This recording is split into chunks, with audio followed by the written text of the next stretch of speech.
आज जो हम लोग प्रॉब्लम डिस्कशन करने जा रहे हैं जी लेवल पे अच्छा क्वेश्चन है, फ्री फॉल का क्वेश्चन है। क्वेश्चन का बैकग्राउंड क्या है ये बताते हैं। तो अपने को एक बॉडीज को फायर करना है ग्राउंड से। जब हम फायर करते हैं तो वो 4.2 मीटर आता है और उसकी इनिशियल वेलोसिटी लॉस हो जाती है 60% से।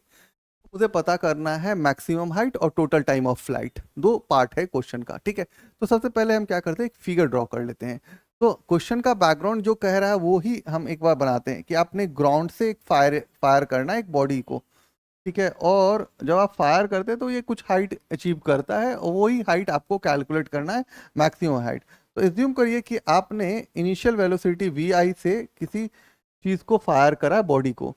जब वो 4.2 मीटर जाता है तो उसकी जो इनिशियल वेलोसिटी है वह लॉस कर जाती है 60% से। मतलब कह रहा है कि वी इनिशियल जो है वो लॉस कर जा रहा है 60% से, ठीक है। तो इसका मतलब कितना हो जाएगा, 0.6 वी आई हो जाएगा। तो आपको इनिशियल वेलोसिटी नहीं दिया है, बट आप मैक्सिमम हाइट पे जाओगे तो आपका फाइनल स्पीड जीरो होगा। आपका टारगेट क्या है, इनिशियल स्पीड निकालना। टारगेट शिफ्ट कीजिए। अब आप लिखिए वी फाइनल इक्वल टू लिखिए वी इनिशियल माइनस 0.6 वी आई लिख सकते हैं, क्योंकि लॉस हुआ है। तो अब कितना लॉस हो रहा है वो अभी वहां तक जाते जाते इसकी फाइनल स्पीड क्या हो जा रही है, 0.4 वी आई आ जा रही है 4.2 मीटर पे, ठीक है।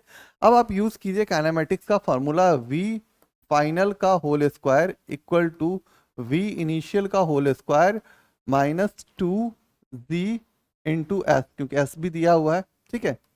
तो इसको लिखिए 0.4 वी आई। आप देखो वी आई के टर्म में लिख रहे हैं इसको, तो आप वी आई इसमें कैलकुलेट कर सकते हैं। वी आई जैसे कैलकुलेट कर लेंगे तो आपका काम बन जाएगा 2 × 9.8 इंटू 4.2 मीटर, ठीक है। तो ये हो जाएगा 0.160 वी आई का whole square equal to minus V I का होल स्क्वायर।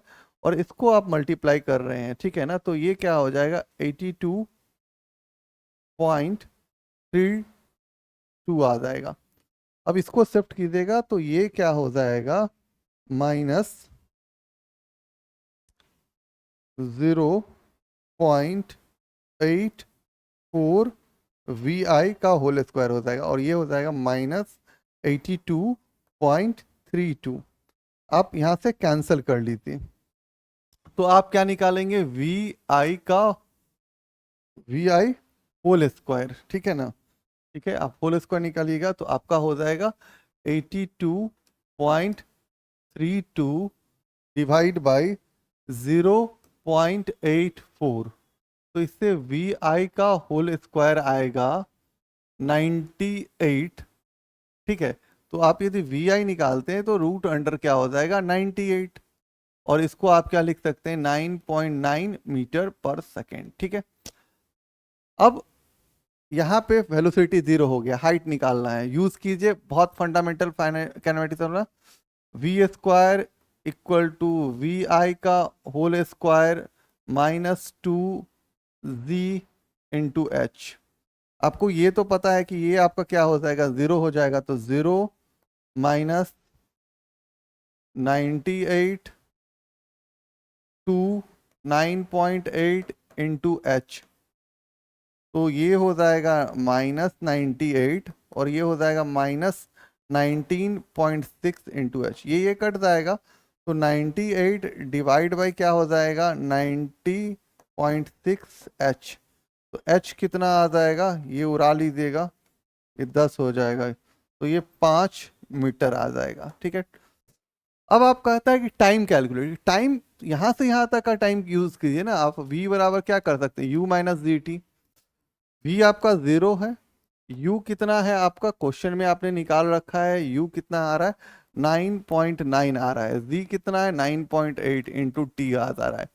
तो ये -9.9 equal to -9.8 into t, cancel कर लीजिए। तो टाइम कितना आ रहा है, 1.01 सेकेंड आ रहा है, ठीक है। तो टोटल टाइम ऑफ फ्लाइट निकालना है। तो टोटल टाइम ऑफ फ्लाइट क्या हो जाता है, 2 × t हो जाता है, 2 × 1.01, ठीक है। तो क्या हो जाएगा, 2.0 इंटू 2 सेकेंड हो जाएगा। तो टोटल टाइम ऑफ फ्लाइट निकल जाएगा।